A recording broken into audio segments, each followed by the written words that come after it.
प्यारे बच्चों, आज हम लोग भूगोल का पाठ 9 ऊर्जा संसाधन देखेंगे। ऊर्जा संसाधन क्या है? तो बच्चों, हम लोग ऊर्जा विभिन्न प्रकार के संसाधनों से प्राप्त करते हैं। हमको ऊर्जा दैनिक कार्यों के लिए बहुत ही ज़रूरी है। ऊर्जा नहीं होगी तो हम अपने कार्य नहीं कर सकते। तो इसलिए हमको ऊर्जा की आवश्यकता पड़ती है और हम लोग ऊर्जा से ही प्रत्येक कार्य करते हैं। ऊर्जा हमको कहाँ से मिलती है? जैसे हम कोई कार्य करते हैं तो वो ऊर्जा हमको हमारे भोजन से मिलती है। उसी प्रकार से यहाँ देखो, आप बहुत सारी चीज़ें देख रहे हैं। ये देखिए, एक लड़की लैंटर्न से पढ़ाई कर रही है। यहाँ पे एक गाड़ी है जिसमें पेट्रोल डाला जा रहा है, खनिज तेल का उपयोग। यहाँ पर लालटेन बत्ती के प्रकाश से पढ़ाई कर रही है लड़की। अच्छा, यहाँ आगे चलिए, सौर ऊर्जा पर चलने वाला गीजर है। गीजर माने जिसे हम पानी वगैरह गर्म करते हैं। और यहाँ पर देखिए, एक आदमी बीजों की ओसाई कर रहा है। माने बीज जब हम निकालते हैं, कैसे निकालते हैं? हवा से हम उसमें ओसाई करना, इसको बोलते हैं ओसाना।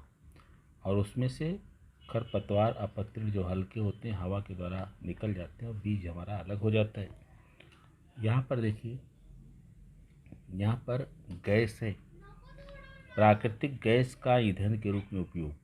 प्राकृतिक गैस का हम उपयोग कर रहे हैं ईंधन के रूप में। सीएनजी रिक्शा देख रहे हो, रिक्शा भी गैस से चलता है। और यहाँ पे गैस सिलेंडर से देखो वड़े तल रहा है आदमी। तो इस प्रकार से ये सारे कार्य किसके द्वारा हो रहे हैं? ऊर्जा के द्वारा।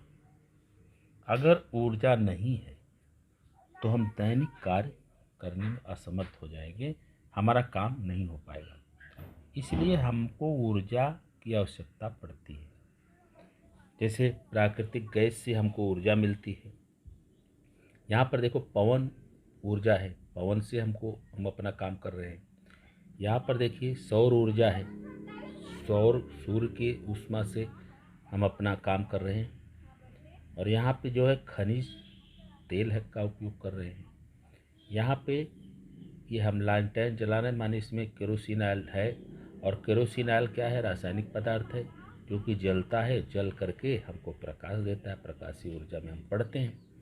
तो इस प्रकार से विभिन्न प्रकार की ऊर्जा का रूपांतरण हम यहाँ देख रहे हैं। हर चित्र में आप देखो कि विभिन्न प्रकार की ऊर्जा का उपयोग हम अपने दैनिक जीवन में कर रहे हैं।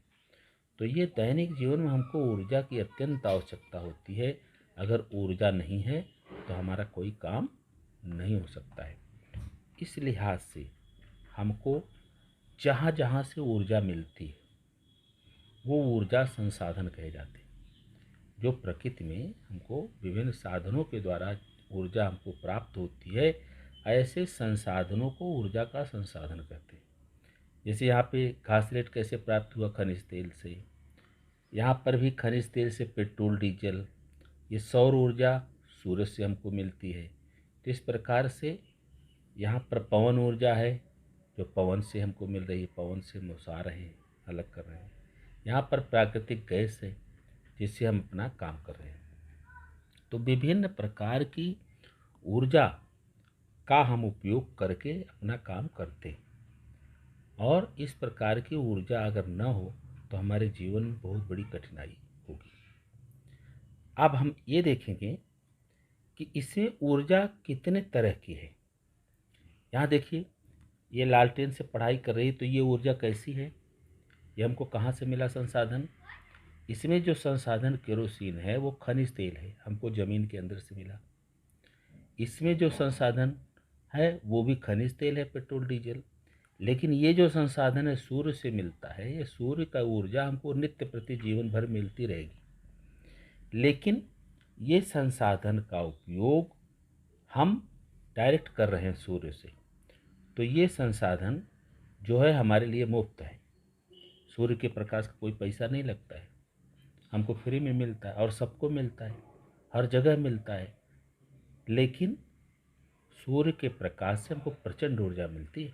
यहाँ पर पवन ऊर्जा देखो, पवन भी नित्य चलता है, रोज़ चलता है। तो कभी तेज़ चलता है, कभी धीमा चलता है, लेकिन जब थोड़ा तेज़ चलता है तो उसमें काम करते हैं। तो यहाँ पर देखिए, ये है प्राकृतिक गैस है। प्राकृतिक गैस एक सीमित संसाधन है। ये कभी न कभी, ये हमको कहाँ से मिलती है? प्रकृति से मिलती है। खानों में प्राकृतिक गैस मिलती है। अभी तो हम गैस बनाने लगे हैं, तमाम सिलेंडर आपके घर में आता है और उस गैस से हम खाना वगैरह पकाते हैं। तो वो प्राकृतिक गैस नहीं होती, उसको बोलते हैं एलपीजी। एलपीजी इस पर लिखा हुआ देखिए, लिक्विड पेट्रोलियम गैस, इसका फुल फॉर्म है एलपीजी। सीएनजी क्या है? Compound natural gas. ठीक है, तो इस तरह से ये गैस भी कई तरह का है। ये लिक्विड पेट्रोलियम गैस है और ये कंपाउंड नेचुरल गैस है। तो जो ऊर्जा के संसाधन से हम काम करते हैं, वो काम हम ऊर्जा के द्वारा ही कर पाते हैं। अगर ऊर्जा नहीं है तो हमको नित्य प्रति अनेक समस्याओं को फेस करना पड़ेगा, और ऊर्जा ही तो यहाँ पर देखिए वही सब चीज़ बताया गया है। तो ये आगे देखिए, अभी हम पृष्ठ 51 पर दी गई आकृतियों में कौन से ऊर्जा संसाधन निःशुल्क मिलते हैं? निःशुल्क माने कि इसका पैसा नहीं लगता है। जैसे हमने देखा पवन, ये पवन ऊर्जा निःशुल्क है और ये सौर ऊर्जा निःशुल्क है, और बाकी सबका हमको शुल्क देना है, पैसा देना है। पैसे से ही हम ऊर्जा प्राप्त कर सकते हैं, इसलिए पैसा। तो ऐसे संसाधन हम अपनी आवश्यकताओं को पूर्ण करने के लिए विभिन्न कार्य करते रहते हैं। इसके लिए हमें ऊर्जा की आवश्यकता अनुभव होती है। पहले मानव श्रम और प्राणियों का उपयोग करके कार्य किए जाते थे। मानव की आवश्यकताएं जैसे जैसे बढ़ती गई, वैसे वैसे ऊर्जा संसाधनों और ऊर्जा स्रोतों के उपयोग में भी बदलाव आता गया। मानव इस ऊर्जा को मुख्य रूप से प्रकृति से ही प्राप्त करता है। उपरोक्त प्रश्नों के उत्तरों के आधार पर हम यह हमारे ध्यान में सहजता से आएगा कि हम पेट्रोल, पवन, प्राकृतिक गैस, सूर्य प्रकाश आदि ऊर्जा संसाधनों का उपयोग करते हैं। इसके अतिरिक्त अन्य ऊर्जा संसाधन भी हैं, इन सभी की हम जानकारी प्राप्त करेंगे। तो जो भी ऊर्जा संसाधन है, इसके अतिरिक्त पवन ऊर्जा है, पेट्रोल है। पेट्रोल कैसा है? खानों से मिलता है, खनिज तेल से। पवन ऊर्जा हमको निःशुल्क मिलता है। प्राकृतिक गैस भी खानों से मिलता है। सूर्य प्रकाश निःशुल्क मिलता है। तो ये सब ऊर्जा संसाधन है, और इनके अतिरिक्त अन्य ऊर्जा संसाधन भी हैं, वो हम देखते हैं। आगे देखिए, ऊर्जा संसाधनों का अनेक प्रकार से वर्गीकरण किया जा सकता है। उसमें प्रमुखतः पारंपरिक, अपारंपरिक। पारंपरिक संसाधन वे हैं जो हम रोज़ अपने दैनिक जीवन में उपयोग करते हैं, जैसे पेट्रोल है, डीजल है, केरोसिन है, कोयला है, जो हमको प्रकृति से मिल रहा है। अपारंपरिक, जैविक और अजैविक। अपारंपरिक संसाधनों में दो तरह के संसाधन हैं, एक जैविक है जो जीवों से मिलता है, और एक अजैविक है, मृत प्राणियों से मिलता है। नवीकरणीय, अनवीकरणीय। कुछ संसाधन ऐसे हैं जिनका हम उपयोग करने के बाद उसका नवीकरणीय कर सकते हैं, उसको पुनः उसको हम रिसाइकिल कर सकते हैं। अनवीकरणीय ऐसे संसाधन हैं जिनको हम रिसाइकलिंग नहीं कर पाते, अनवीकरणीय संसाधन हैं। पदार्थों पर आधारित, प्रक्रियाओं पर आधारित आदि का समावेश होता है। हम पदार्थों पर आधारित और प्रक्रियाओं पर आधारित वर्गीकरण का विचार करेंगे। निम्न तालिका द्वारा इस वर्गीकरण के आधार पर ऊर्जा संसाधनों की विशेषताओं को समझो। तो ये तालिका एक दी हुई है, इसमें ऊर्जा संसाधन पर आप विचार करिए और उसको समझिए। देखिए तालिका में क्या बताया गया है। पदार्थों पर आधारित ऊर्जा संसाधन जैसे लकड़ी, कोयला, खनिज तेल, प्राकृतिक गैस, कूड़ा, परमाणु। इसमें इतने संसाधन हैं।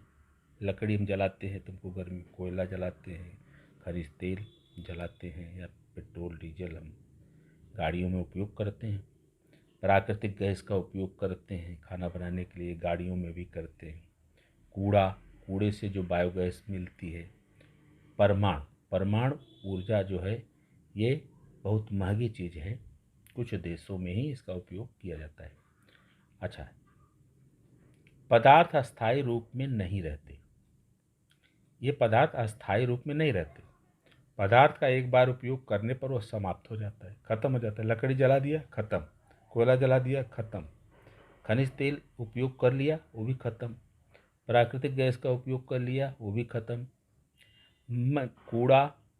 कूड़ा तो बार बार निकलता रहता है, और कूड़े का जो है वो कूड़े से भी बायोगैस आजकल प्राप्त की जा रही है। कुछ ऐसी विधियाँ जो है वो विकसित की गई है। परमाणु ऊर्जा, परमाणु से भी हम ऊर्जा प्राप्त कर लेते हैं, तो परमाणु खत्म हो जाता है। तो ऐसे पदार्थ जिनका एक बार उपयोग करने पर वह समाप्त हो जाता है, पुनर्उपयोग नहीं होता है इसका, ध्यान से सुनिए, सीमित स्वरूप में उपलब्ध रहता है। सीमित स्वरूप में माने हम ये भू खनिज के रूप में प्राप्त करते हैं ज़मीन के अंदर से, तो ज़मीन के अंदर इसका एक सीमा है, लिमिट है। जब तक ज़मीन में रहेगा हमें मिलता रहेगा, लेकिन एक न एक दिन तो ख़त्म होने ही वाला है, निश्चित है। तो जब ये ज़मीन के अंदर से नहीं मिलेगा तो हमको परेशानी होगी। प्राकृतिक रूप से इनका नवीकरण होने में हजारों वर्षों की कालावधि लगती है। अच्छा, जब हमने कोयला जला दिया, लकड़ी जला दिया, खनिज तेल जला दिया, प्राकृतिक सब का उपयोग कर लिया, तो प्राकृतिक रूप से इनका नवीकरण होने में हजारों वर्षों की कालावधि लगती है। प्रकृति के अंदर बहुत सारी रासायनिक गतिविधियों के द्वारा, रासायनिक क्रियाओं के द्वारा इनका नवीकरण होता है, लेकिन उसमें बहुत ही समय लगता है, धीरे धीरे वो प्रोसेस होता है, जिसके कारण कोयला बनता है, खनिज तेल बनते हैं, प्राकृतिक गैस बनती है। ये सब चीज़ें जो हमको मिलती हैं ज़मीन के अंदर से, प्रकृति से, वो सब चीज़ें बनने में बहुत ही समय लगता है, हजारों वर्षों का समय लगता है। तो ऐसी चीज़ें बनने के लिए नवीकरण होने में हजारों वर्षों की कालावधि लगती है। परमाणु ऊर्जा को छोड़कर अन्य सभी संसाधन जैविक हैं। इसमें एक परमाणु ऊर्जा जो है वो अजैविक है। परमाणुओं के द्वारा रेडियो एक्टिव पदार्थ होते हैं, परमाणु होते हैं, उनके विखंडन से हम ऊर्जा प्राप्त करते हैं। उसको छोड़कर सभी संसाधन जैविक हैं, और सभी ये जैविक हैं। ऊर्जा निर्माण में प्रदूषण उत्पन्न होता है, इस ऊर्जा के निर्माण प्रदूषण होता है। परमाणु ऊर्जा को छोड़कर अन्य सभी ऊर्जा संसाधनों को पारंपरिक ऊर्जा संसाधन कहते हैं। इसमें परमाणु ऊर्जा को छोड़कर बाकी सभी संसाधन प्राकृतिक ऊर्जा संसाधन हैं। ठीक है, परमाणु ऊर्जा को छोड़कर अन्य सभी संसाधनों को पारंपरिक ऊर्जा संसाधन, पारंपरिक माने जो हमारी परंपरा है, परंपरा से हम उनका उपयोग करते हैं, रोज करते हैं, तो वो हमारी परंपरा बन चुकी है। ये ऊर्जा संसाधन उत्पादन की दृष्टि से किफ़ायती है, उत्पादन इनका कम है, किफ़ायती है। दूरगामी विचार करें तो ये ऊर्जा संसाधन ज्वलनशील हैं, अतः पर्यावरण की दृष्टि से ये ऊर्जा संसाधन हानिकारक है। ये ज्वलनशील बहुत हैं, पर्यावरण की दृष्टि से ये हानिकारक हैं। विद्युत उत्पादन का प्रकार, ताप विद्युत और परमाणु विद्युत। ताप विद्युत माने कोयले से जला करके हम जो हमारे घरों में इलेक्ट्रिसिटी आती है, विद्युत बनती है, उसको हम ताप विद्युत कहते हैं।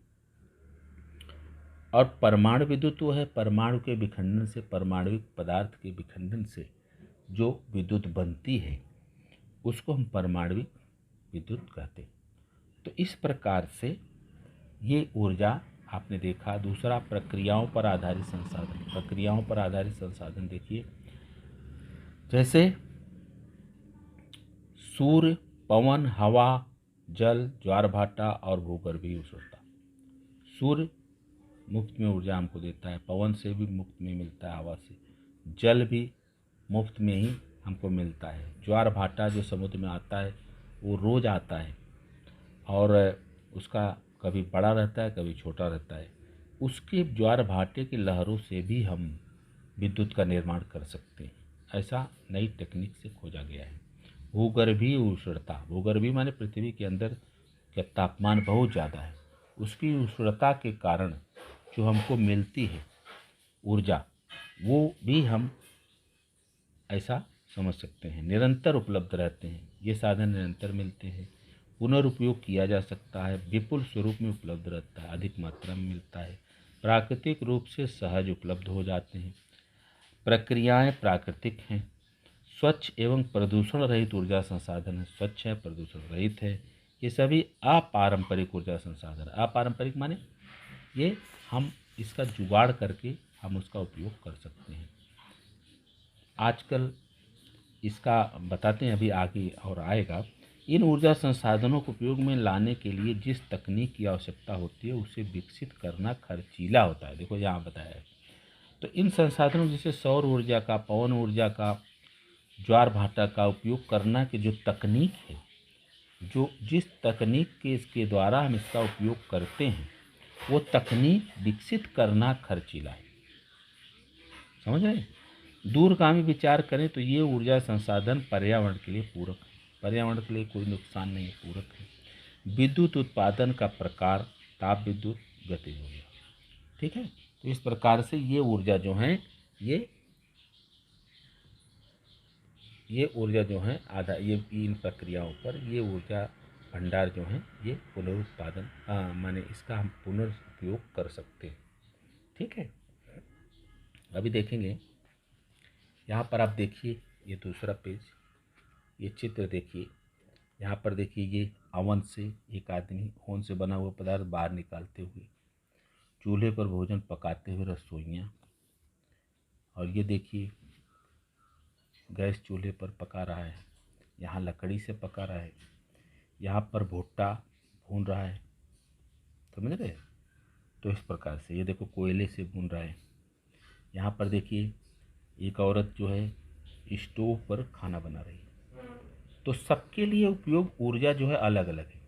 ये लकड़ी से है, ये अवन से है, इलेक्ट्रिक से है उसमें ऊर्जा, और ये प्राकृतिक गैस से है, ये कोयले से है, और ये तेल से। ऊर्जा संसाधनों का उपयोग निम्न प्रकारों का विद्युत उत्पादन किया जा सकता। ऊर्जा संसाधनों का उपयोग करके निम्न प्रकारों के विद्युत उत्पादन किया जा सकता है, जैसे जल विद्युत, ताप विद्युत, परमाणु विद्युत, भूगर्भीय विद्युत आदि। तो ये सब विद्युत उत्पादन के तरीके हैं। ताप विद्युत के उत्पादन में ऊर्जा संसाधनों का सीधे सीधे उपयोग करना पड़ता है। इसमें ऊर्जा संसाधनों का ज्वलन क्रिया किया जाता है और ज्वलन द्वारा निर्माण होने वाली उष्णता के आधार पर विद्युत उत्पादन किया जा सकता है। इसी तरह गतिज ऊर्जा द्वारा भी विद्युत उत्पादन किया जा सकता है। गतिज ऊर्जा से हम करते हैं, ताप विद्युत से कोयला जलाया जाता है और कोयले से प्रचंड ऊष्मा उत्पन्न होती है। तुम्हें मालूम होगा, तुम लोग तो नहीं देखे होगे बच्चों, हम लोगों के ज़माने में बहुत पहले गाड़ी का इंजन जो चलता था वो कोयला जलाने से चलता था, और कोयला जलाते थे उससे प्रचंड ऊष्मा उत्पन्न होती थी पानी के भाप से, फिर वो शक्ति बनती थी, उसको ऊर्जा शक्ति बोलते थे, उससे इंजन चलता था। तो कोयले से भी हम ताप ऊर्जा प्राप्त करते हैं। आकृति 9.6 में 9.10 के चित्रों निरीक्षण द्वारा ध्यान से आएगा कि भोजन पकाने के लिए विभिन्न ऊर्जा संसाधनों का उपयोग किया गया है। इन चित्रों में उपयोग में लाए गए ऊर्जा संसाधनों की सूची बनाओ। हमारी बनाई वर्गीकरण तालिका के अनुसार इन ऊर्जा संसाधनों का समावेश किस समूह में होता है वह बताओ। इसके लिए अन्य किन ऊर्जा संसाधनों का उपयोग किया जा सकता है, इस पर विचार करो। तो इसके लिए ये सब चित्र जो हम देखें, ये सब चित्रों में किस ऊर्जा संसाधन का उपयोग किया जा रहा है इसको आप समझिए। जैसा मैंने बताया कि किन ऊर्जा संसाधनों का उपयोग इसमें हो रहा है, और इसके अलावा और कौन से ऊर्जा संसाधन हम इसके लिए उपयोग में ला सकते थे या ला सकते हैं, उस पर आप विचार करिए। ठीक है, क्या तुम जानते हो मानव की बढ़ती आवश्यकताओं के कारण ऊर्जा की मांग निरंतर बढ़ती जा रही है। सौर ऊर्जा, पवन ऊर्जा संसाधन निरंतर और सहजता से उपलब्ध होते हैं। उनको उपयोग में लाने के लिए उसके द्वारा निर्माण होने वाली ऊर्जा का भंडारण करना आवश्यक होता है, परंतु यह कार्य खर्चीला होता है। फलस्वरूप वर्तमान समय में ये संसाधन हमारे आर्थिक दायरे से बाहर हैं। ये संसाधन सस्ते में उपलब्ध हों, इस पर अनुसंधान कार्य चल रहा है। माने जैसे सूर्य की ऊर्जा है, पवन ऊर्जा है, उसका उपयोग तो हमको सस्ता है, हम माने वो हमको प्रचुर मात्रा में उपलब्ध है प्रकृति में। सूर्य रोज उगता है, उससे हमको ऊष्मा मिलती है, पवन चलता है, लेकिन इसके द्वारा यहाँ देखिए लिखा है, उनको उपयोग में लाने के लिए उसके द्वारा निर्माण होने वाली ऊर्जा का भंडारण करना आवश्यक है। सूर्य तो दिन में रहेगा, रात में नहीं रहेगा, लेकिन हमको रात को उस ऊर्जा चाहिए, तो उस सूर्य की ऊर्जा का हमको स्टोर करना होगा, भंडारण करना होगा। पवन ऊर्जा का हमको भंडारण करना होगा। उस विधि का विकास करना, उस विधि को हम जब अपनाने जाते हैं तो वो बहुत हमको खर्चीला पड़ता है। तो इसलिए इस ऊर्जा संसाधन का उपयोग हम प्रचुर मात्रा में आज अभी नहीं कर पा रहे हैं, क्योंकि वे संसाधन सस्ते में उपलब्ध हों, इस पर अनुसंधान चल रहा है, खोजें चल रही हैं। यहाँ देखिए एक भाथी है, भाथी जानते हो तुम, बचपन में देखे होगे, या लोहार के घर पे जाते हैं तो उसमें लोहा गर्म करके लाल करके पीट करके उसका विभिन्न प्रकार की खुरपी, हंसिया या हल वगैरह बनाता है। वो चीज़ यहाँ देखिए। तो इसके लिए कौन सी ऊर्जा का उपयोग हुआ? कोयला जलाया गया, कोयले का उपयोग हुआ, उसमें ऊर्जा। ठीक है, तो ये इस तरह से आप समझिए। पदार्थ पर आधारित ऊर्जा संसाधन। लकड़ी गांव देहात में चूल्हे पर रसोई बनाने के लिए लकड़ी का बड़ी मात्रा में उपयोग किया जाता है। लकड़ी का हम उपयोग करते हैं खाना बनाने के लिए। कोयला जलाते हैं, ठीक है, कोयला जलाते हैं। ये देखिए दिया है। प्राचीन समय में भू हलचलों के कारण वनस्पतियों प्राणियों के अवशेष भूमि में दब गए। उन पर दबाव और उष्णता का प्रभाव पड़ने से उनमें स्थित घटकों का विघटन होकर केवल कार्बन पदार्थ बचे रहे और उससे कोयला का निर्माण हुआ। जो भू हलचल के कारण जो वनस्पतियाँ पहले दब गई पृथ्वी के अंदर, उनमें हजारों वर्ष लाखों वर्ष उन पर प्रक्रियाएँ होती रही, और कोई भी आदमी जैसे जमीन में दब जाता है तो उसका मांसपेशियाँ सब गल जाती हैं, सड़ जाती हैं, केवल कंकाल बचता है। वही उसी तरह से वनस्पतियों के कंकाल बचे हैं तो इसका कोयला बना है। कोयले की गुणवत्ता के आधार पर कोयले का उपयोग निश्चित किया जाता है। पत्थर के कोयले का उपयोग मुख्य रूप से उद्योग धंधों में किया जाता है। इस कोयले से ताप विद्युत का उत्पादन किया जाता है। तो पत्थर का कोयला जो होता है वो ज़्यादा ऊष्मा देता है और उससे ज़्यादा ऊर्जा हमको मिलती है, तो कारखानों के लिए उसको उपयोग में किया जाता है। ठीक है, ये देखिए खनिज तेल और प्राकृतिक गैस, जो हमको खान से, खनिज से, ज़मीन के अंदर से जो खनिज तेल मिलता है। जिस प्रकार भू हलचलों के कारण पत्थर के कोयले का निर्माण हुआ, उसी तरह खनिज तेल और प्राकृतिक गैसों का भी निर्माण हुआ। खनिज तेल भूस्तर के नीचे अथवा सागरीय तल की भूमि में पाया जाता है। सागर तल के, सागर में भी देखो खनिज तेल के कुएं पाए गए हैं। यहाँ देखो मुंबई हाई में खनिज तेल का कुआं समुद्र में है। वहाँ पर समुद्र के नीचे खुदाई करके वहाँ से प्राकृतिक गैस निकाली गई और खनिज तेल निकाला गया। तो इस प्रकार से संयंत्र लगाए गए हैं जिससे हम वो ऊर्जा संसाधनों को बाहर निकालते हैं पृथ्वी के अंदर से, समुद्र के अंदर से, पृथ्वी के अंदर से। ठीक है, अधिकांश खनिज तेल के कुओं में प्राकृतिक गैसों के भी भंडार पाए जाते हैं। खनिज तेल के भंडार सीमित होते हैं और उनकी तुलना में खनिज तेल की मांग बहुत है, अतः खनिज तेल का मूल्य अधिक होता है। खनिज तेल का काला सा रंग और उसका मूल्य अधिक होने से इस खनिज को काला सोना भी कहते हैं। एकदम काला, वो माने घोल जैसा हमको मिलता है खनिज तेल। तो उसमें से हम अलग अलग तापमान पर, अलग अलग उनकी गुणधर्म के आधार पर उसको हम अलग अलग कारखानों में अलग अलग किया जाता है। पेट्रोल अलग किया जाता है, डीजल अलग किया जाता है, केरोसिन अलग किया जाता है। सब कुछ अलग होने के बाद काला सा पदार्थ जो बचता है, और जैसे डामर हम सड़कें बनाते हैं वो सब बचता है। तो बहुत सारी चीज़ें हम कारखानों में उस खनिज तेल में ला करके करते हैं। इसको काला रंग का होता है, इसलिए इसको काला सोना भी कहते हैं। इस ऊर्जा संसाधन का उपयोग ताप विद्युत उत्पादन के लिए किया जाता है। आकृति 9.14 में भारत में कोयला और खनिज तेल का क्षेत्र का विवरण दिया गया है। उसका अध्ययन करो। यहाँ पर देखिए, ये आपको ये भारत का नक्शा दिया हुआ है और इसमें कहाँ कहाँ खनिज तेल पाया जाता है, कहाँ कहाँ कोयला पाया जाता है, कैसे कैसे पूरे देश में उसका वितरण है, वो बताया गया है। यहाँ पर देखिए, ये दिया है कोयला का चिन्ह और ये खनिज तेल का चिन्ह। गोदावरी नदी की घाटी ये है, ये गोदावरी नदी की घाटी है। तो इस गोदावरी नदी की घाटी में क्या पाया जाता है, ये देखिए गोदावरी नदी की घाटी का ये ग्रीन जगह दिया हुआ है। यहाँ पर ये देखिए, यहाँ पर ये देखिए कोयले की खाने हैं कुछ, और ये है खनिज तेल, यहाँ खनिज तेल पाया जाता है। ठीक है, तो इस तरह से अभी देखिए कोयला सबसे ज़्यादा कहाँ पाया जा रहा है, यहाँ पर।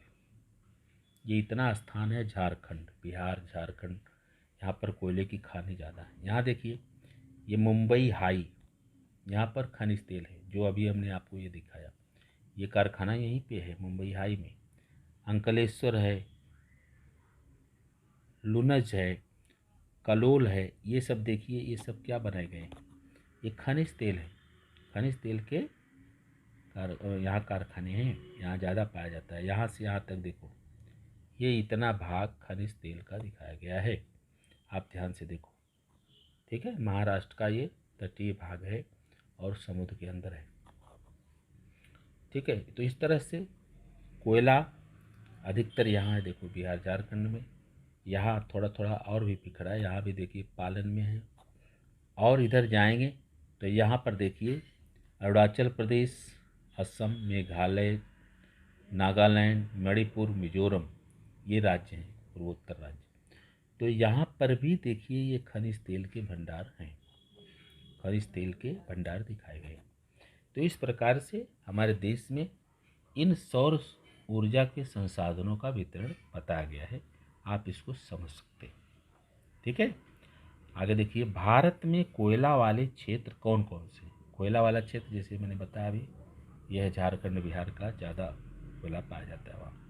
अरब सागर में स्थित खनिज तेल क्षेत्र का नाम क्या है। अरब सागर में स्थित अभी खनिज तेल मैंने बताया मुंबई हाई। उन दोनों राज्यों के नाम बताओ जहाँ बड़ी मात्रा में कोयला क्षेत्र पाया जाता है। कोयला क्षेत्र यहाँ पर देखिए बिहार झारखंड राज्य में ज़्यादा पाया जाता है। पूर्वोत्तर भारत में कौन कौन से खनिज तेल पाए जाते हैं। पूर्वोत्तर भारत में कौन कौन से खनिज तेल पाया। पूर्वोत्तर भारत अभी मैंने बताया, ये देखिए ये पूर्वोत्तर भारत है, यहाँ पर खनिज तेल पाए जाते हैं। ठीक है, गोदावरी नदी की घाटी में कौन से खनिज भंडार हैं। गोदावरी नदी की घाटी में यहाँ देखिए, गोदावरी नदी की घाटी में यहाँ पर खनिज तेल का कुआं है, खनिज तेल पाए जाते हैं। गोदावरी नदी की घाटी में पाए जाने वाले खनिज भंडार किन राज्यों से संबंधित है, ये किन राज्य से संबंध है। अभी देखिए महाराष्ट्र यहाँ पर है, ये घाटी गोदावरी नदी का मुहाना, ये छत्तीसगढ़ राज्य है। ठीक है, तो यहाँ पर ये पाए जाते हैं, इसको आप नक्शे से समझ सकते हैं। अभी आगे देखिए बायोगैस। तो बायोगैस प्राणियों के मलमूत्र और जैविक कूड़े, खरपतवार, छिलके आदि का उपयोग करके बायोगैस का उत्पादन किया जा सकता है। इस ऊर्जा का उपयोग रसोई घर में गैस का उपयोग पानी गर्म करना, बत्ती जलाने के लिए किया जाता है। कुछ किसानों ने अपने घरों के अहाते में बायोगैस संयंत्र स्थापित किया है, अतः उनके घर की ऊर्जा की आवश्यकता पूर्ण होती है। ऐसा बायोगैस तुमने गांव में बहुत सारे घरों में देखा होगा बच्चों।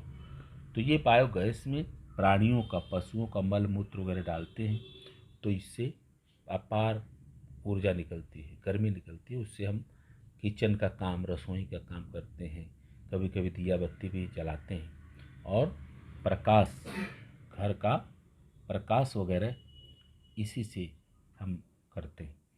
बहुत सारे किसान बायोगैस संयंत्र अपने घरों में लगाए हैं। कूड़े से ऊर्जा। बड़े शहरों और महानगरों में प्रतिदिन बड़ी मात्रा में कूड़ा उत्पन्न होता है। इन महानगरों में कूड़े का निपटारा करना बहुत बड़ी समस्या होती है। यहाँ के कूड़े का वर्गीकरण करके उसमें से जैविक कूड़े का उपयोग गैस उत्पादन के लिए किया जाता है। इस गैस द्वारा विद्युत उत्पादन किया जा सकता है। इसमें महानगरों की कूड़ा समस्या पर भविष्य में विजय पाई जा सकती है। साथ ही विद्युत उत्पादन के विषय में महानगर आत्मनिर्भर बन सकते हैं। तो अगर ये वैज्ञानिक ये तकनीक विकसित करें कि महानगरों से जो कूड़ा निकलता है उससे ऊर्जा प्राप्त करें, तो महानगरों की समस्याएं खत्म हो सकती हैं। ठीक है, आगे देखिए, यहाँ पर देखिए कूड़े से निपटारा करने का एक संयंत्र लगा है, उससे ऊर्जा प्राप्त की जा रही है। ऊपर दिए गए सभी ऊर्जा संसाधन वनस्पति एवं प्राणियों के मृत अवशेषों से बने, इसलिए उन्हें जैविक ऊर्जा संसाधन कहते हैं। वनस्पतियों से और प्राणियों के मृत वनस्पतियों से प्राणियों से ये ऊर्जा हम प्राप्त कर रहे हैं। जैसे ये देखिए बायोगैस संयंत्र है, तो ये गोबर से, प्राणियों के गोबर से, और ये वनस्पतियों से। तो इस तरह से जो भी ये ऊर्जा हम प्राप्त कर रहे हैं उसको जैविक ऊर्जा कहते हैं, क्योंकि हम जीवों से प्राप्त कर रहे हैं।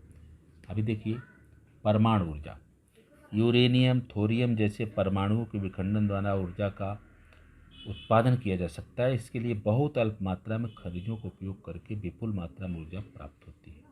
भारत सहित संयुक्त राज्य अमेरिका, रूस, फ्रांस, जापान जैसे चुनिंदा देशों में ही इस ऊर्जा का उपयोग हो रहा है। कुछ गिने चुने देश जिनमें यूरेनियम होता है।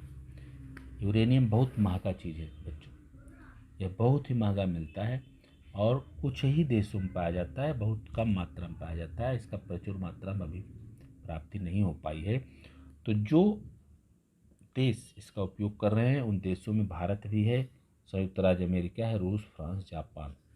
और इसके विखंडन से, इसके परमाणुओं के विखंडन से अपार ऊर्जा स्रोत हमको मिलता है।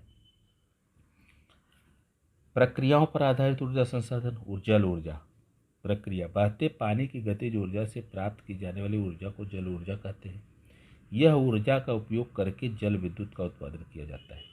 जल ऊर्जा के कारण पर्यावरण की हानि नहीं होती और जल विद्युत का उत्पादन करते समय उपयोग में लाए गए जल का पुनः उपयोग किया जा सकता है, जैसे पंजाब की भाखड़ा नांगल और महाराष्ट्र की कोयना परियोजना आदि। तो ये भाखड़ा नांगल और महाराष्ट्र की कोयना परियोजना बांध बनाए गए हैं, बांध नदियों पर बनाए गए हैं और उस नदी के पानी को रोक करके बांध के द्वारा टरबाइन पर पानी गिराया, उससे विद्युत ऊर्जा प्राप्त कर रहे हैं। लेकिन इसमें महत्वपूर्ण बात यह है कि उस पानी का उपयोग हम फिर से कर सकते हैं। ठीक है, ये महत्वपूर्ण बात है। अपने राज्य के 4 जल विद्युत केंद्रों के नाम बताओ। अपने राज्य में 4 विद्युत केंद्रों का नाम आपको बताना है। आगे देखिए,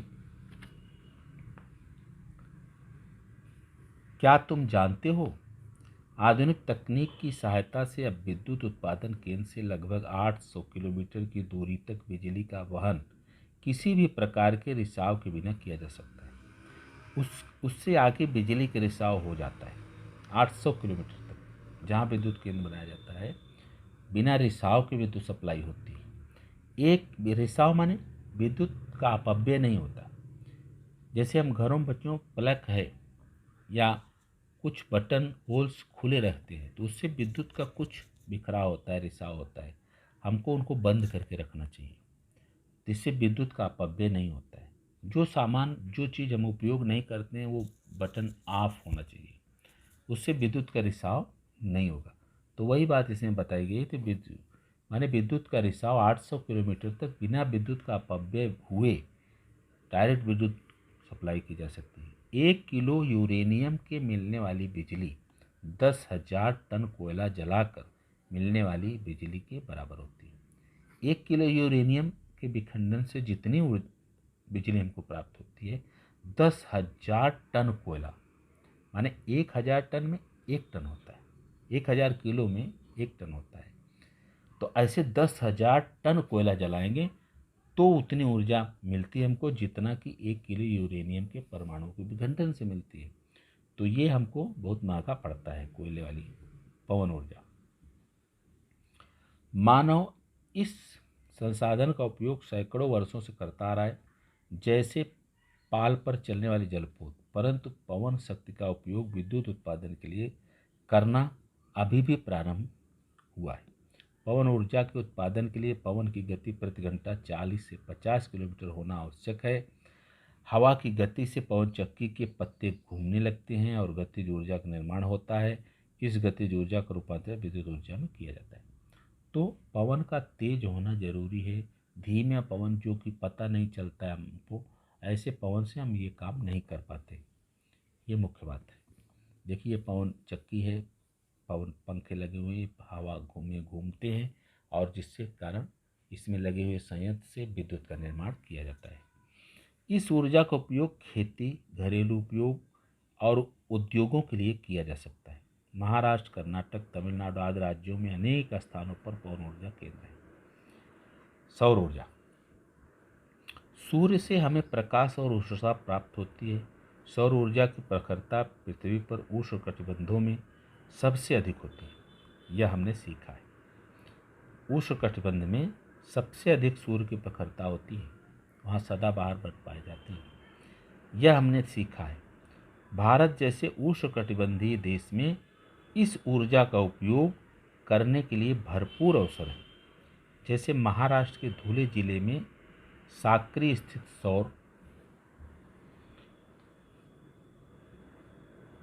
सौर विद्युत परियोजना, सौर ऊर्जा द्वारा कुकर, बिजली के दिए, हीटर, वाहन आदि उपकरण चलाए जा सकते हैं। सौर ऊर्जा का निर्माण सूर्य किरणों की प्रखरता तथा सूर्य के आकाश में होने की कालावधि पर निर्भर। सूर्य आकाश में रहेगा, उससे सूर्य ऊर्जा मिलेगी, तभी हम यह ऊर्जा प्राप्त कर पाएंगे। अगर सूर्य नहीं है तो ये ऊर्जा हम नहीं उपयोग कर सकते। इस तरह से संयंत्र होता है सौर ऊर्जा का। देखिए सौर कुकर। सागरी ऊर्जा। सागरी ऊर्जा सागर में उगने वाली लहरें एवं ज्वार भाटा सागर जल की हलचलें, ये हलचलें निरंतर होती रहती हैं। लहरों की गति और शक्ति का उपयोग करके विद्युत उत्पादन की तकनीक अब अवगत हो गई। लहरों की गति का माने हम उपयोग करके विद्युत प्राप्त कर रहे हैं, यह तकनीक हमारे देश में आ गई है, ऐसा हमने खोज निकाला है। गतिज ऊर्जा विद्युत ऊर्जा प्राप्त की जाती है। यह ऊर्जा भी प्रदूषण मुक्त और अक्षय होती है। भारत जैसे प्रायद्वीप देश में इस ऊर्जा का बड़ी मात्रा में उपयोग किया जा सकता है। भारत में इस प्रकार की परियोजनाएं प्रारंभ करने के प्रयास चल रहे हैं। ये देखिए सागर है, सागर में बहुत तरह से ऐसी सागर जल से ऊर्जा प्राप्त की जा रही है उसके लहरों से। ठीक है, अब देखिए क्या तुम जानते हो एग्वा कैलियंट सोलर प्रोजेक्ट एरियाना संयुक्त राज्य अमेरिका, ये संयुक्त राज्य अमेरिका में है। कैलिफोर्निया वैली सोलर यूनिट है, कैलिफोर्निया संयुक्त राज्य अमेरिका में है। कोलमुड सोलर पार्क चीन में है। चरंग सोलर पार्क पाटण गुजरात में है। वेलस्पन एनर्जी प्रोजेक्ट मध्य प्रदेश में है। ये कतिपय बड़ी और ऊर्जा परियोजनाएं हैं। ये ऊर्जा देने वाली परियोजनाएं कुछ सरकार ने लगाई है। भूगर्भीय ताप ऊर्जा, भूगर्भीय माने जमीन के अंदर से हमको ताप ऊर्जा मिलती है। गर्म पानी के सोते मानव के लिए सदैव कौतूहल का विषय रहे हैं, जैसे उनपदेव, ब्रजेश्वरी, मणिकरण आदि। ब्रजेश्वरी यहाँ महाराष्ट्र में ये आप ब्रजेश्वरी एक स्थान है, थोड़ी ही दूर पर है। वहाँ पर आप जाएंगे तो वहाँ गर्म पानी के कुएँ हैं, उससे गर्म गर्म पानी निकलता है। तो हमारी मान्यताओं से जुड़ी हैं कि उसमें नहाने से चर्म रोग नहीं होते हैं, या और बहुत सारी मान्यताएं गर्म पानी के सूत्र से जुड़ी होती हैं। तो इस प्रकार से पृथ्वी के आंतरिक भाग का तापमान 32 मीटर 1 अंश सेल्सियस से बढ़ता है। पृथ्वी के आंतरिक भाग के इस तापमान का उपयोग करके मानव ने विद्युत उत्पादन करने की प्रक्रिया अवगत कर ली है। इस भूगर्भीय ताप का उपयोग विद्युत उत्पादन के लिए किया जा सकता है। भारत के हिमाचल प्रदेश में मणिकरण नामक स्थान पर ऐसी परियोजना कार्यान्वित है। वहाँ पर भी गर्म सोते हैं पृथ्वी के अंदर से निकलने वाले। कहाँ पे? हिमाचल प्रदेश के मणिकरण में। ये देखिए आकृति दिखाया गया है, गर्म सोते निकल रहे हैं, उससे ऊर्जा प्राप्त की जा रही है। उपर्युक्त सभी ऊर्जा संसाधन अजैविक ऊर्जा संसाधन। इन ऊर्जा संसाधनों द्वारा न्यूनतम प्रदूषण होता है। ये ऊर्जा संसाधन अक्षय ऊर्जा संसाधन के रूप में भी जाने जाते हैं। क्या तुम जानते हो भूपृष्ठ से पृथ्वी के केंद्र तक की दूरी 6373, माने पृथ्वी जैसे गोल है तो भूपृष्ठ से इसके केंद्र यहाँ मध्य की दूरी इतना 6373 किलोमीटर है। केंद्र का तापमान लगभग 4000 अंश सेल्सियस होता है। इतनी भूगर्भीय ऊर्जा होती है, गर्मी होती है भूमि के अंदर। करके देखो। कक्षा के विद्यार्थियों के 5 से 8 समूह बनाओ। प्रत्येक समूह का 1 अथवा 2 ऊर्जा संसाधन चुनें। निम्न मुद्दों के आधार पर प्रत्येक समूह का उसके द्वारा चुने गए बारे में जानकारी एकत्रित करना है। इसके लिए वे समाचार पत्रों, दूरदर्शन, संदर्भ पुस्तिकाओं और इंटरनेट आदि का उपयोग करें। साथ ही सामूहिक विचार विमर्श द्वारा अधिक जानकारी प्राप्त करें। अभी देखिए, ये सब समूह बना करके आपको कक्षा में करना है।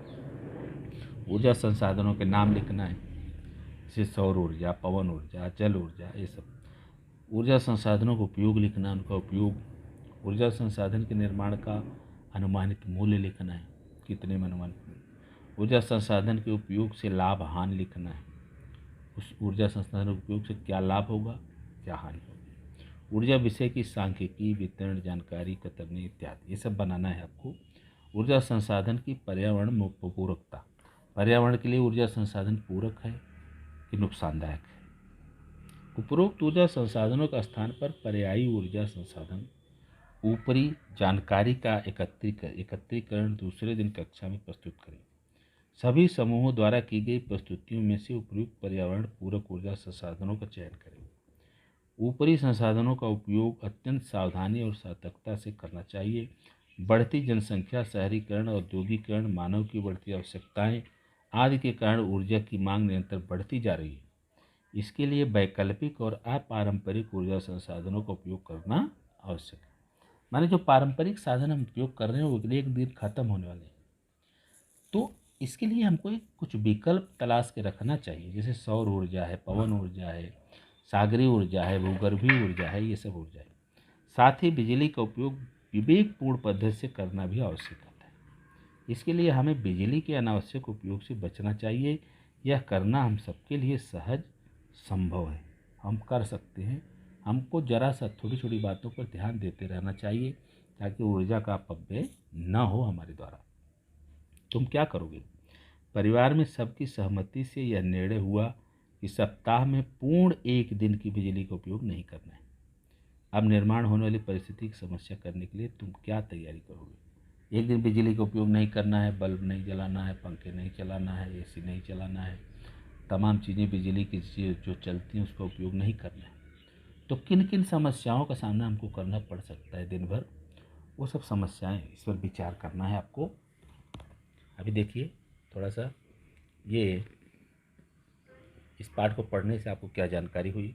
प्राकृतिक संसाधनों में से ऊर्जा संसाधनों को पहचानना, ऊर्जा संसाधनों का उपयोग बताना, क्या संसाधनों का उपयोग है, ऊर्जा संसाधनों का मितव्ययिता से उपयोग करना, भारत में ऊर्जा संसाधनों की जानकारी बताना, पर्यावरण पूरक ऊर्जा संसाधनों को पहचानना। कौन से ऊर्जा संसाधन पर्यावरण पूरक है?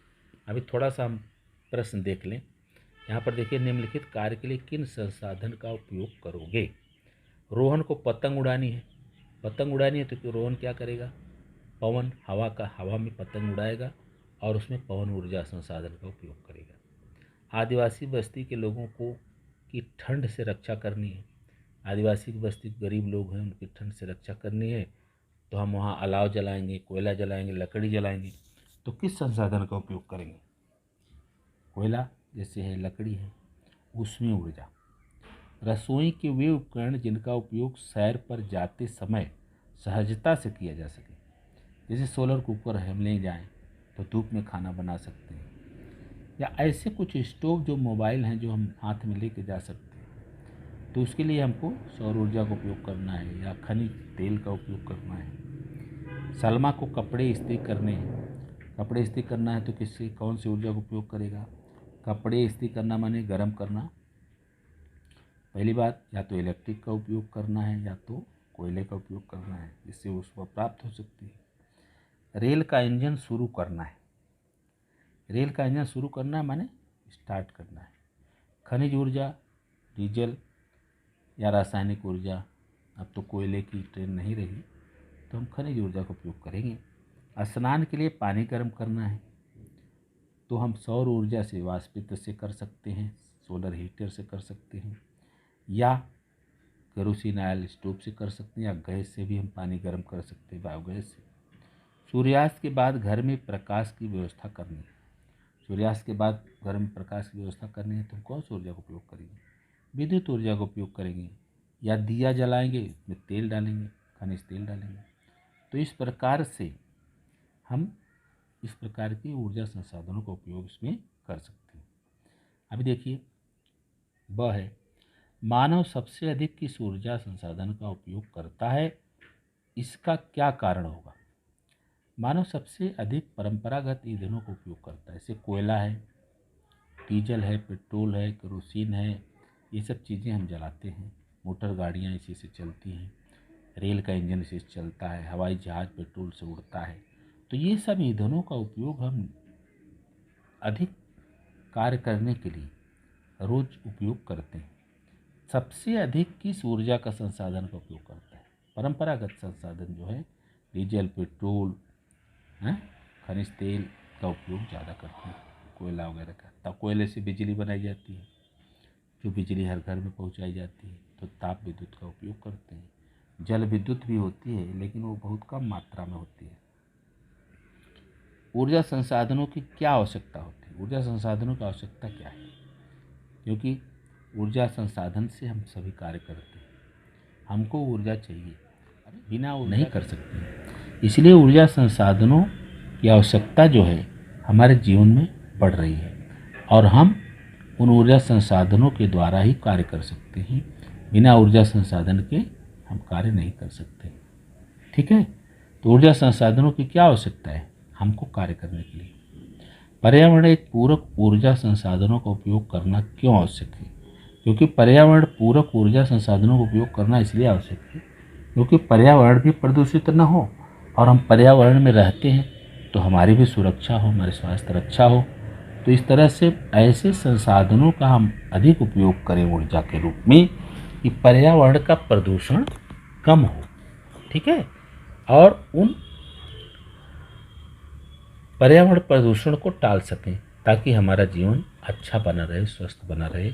इसलिए हमको इन परंपरागत ईंधन की बहुत उपयोगिता को टालना चाहिए और हमको नवीकरणीय ऊर्जा स्रोत जैसे सौर ऊर्जा, पवन ऊर्जा, ये सब उपयोग में ज़्यादा करना चाहिए। ठीक है, तो इस प्रकार से निम्न मुद्दों के आधार पर अंतर स्पष्ट करो। खनिज तेल और सौर ऊर्जा। खनिज तेल जो है ये ज़मीन के अंदर से पाया जाता है, इसको काला सोना कहते हैं, अभी हमने बताया। सौर ऊर्जा जो है ये सौर से, सूर्य की ऊष्मा से प्राप्त होता है जो कि हमको मुफ्त मिलती है।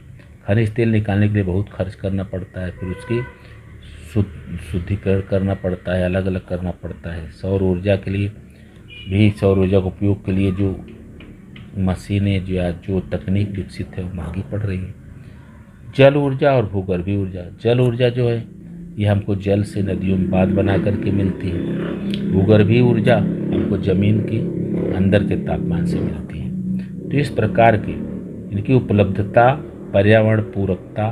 खनिज तेल जो है पर्यावरण पूरक नहीं है, इनके जलाने से पर्यावरण नुकसान होता है, प्रदूषण होता है, लेकिन सौर ऊर्जा से पर्यावरण पूरक है। लाभ हानि। लाभ क्या है? खनिज तेल, सौर ऊर्जा, तो सौर ऊर्जा के उपयोग से हमको ज़्यादा लाभ है।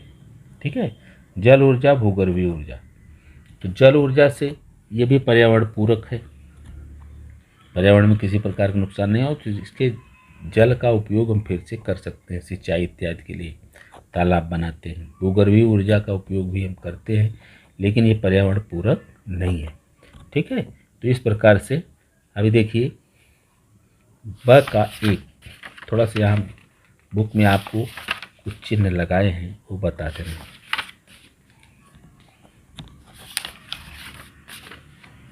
ये देखिए,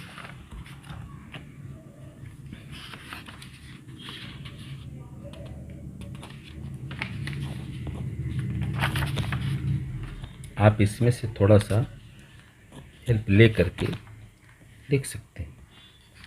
जैसे देखिए ये है, तो ये हमने जो इतना आपको समझाया बताया, बुक से आप ढूंढोगे तो इसमें आपको बहुत सारा, लेकिन पूरा बुक पहले पढ़िए, पूरा बुक समझिए, पूरा पाठ को समझ जाइए, समझने के बाद फिर उसको लिखिए। ये देखिए ब का 2 है, ब का 2 क्या है, ऊर्जा संसाधनों की क्या आवश्यकता है। पेज 52 पर है। यहाँ पर हम अपनी आवश्यकताओं को पूर्ण करने के लिए विभिन्न कार्य करते हैं, इसके लिए हमें ऊर्जा की आवश्यकता का अनुभव होता है, क्योंकि कार्य बिना ऊर्जा से संभव नहीं है कर पाना। ठीक है, तो इस प्रकार से आप ये पाठ लिखिए अपने मन से। धन्यवाद।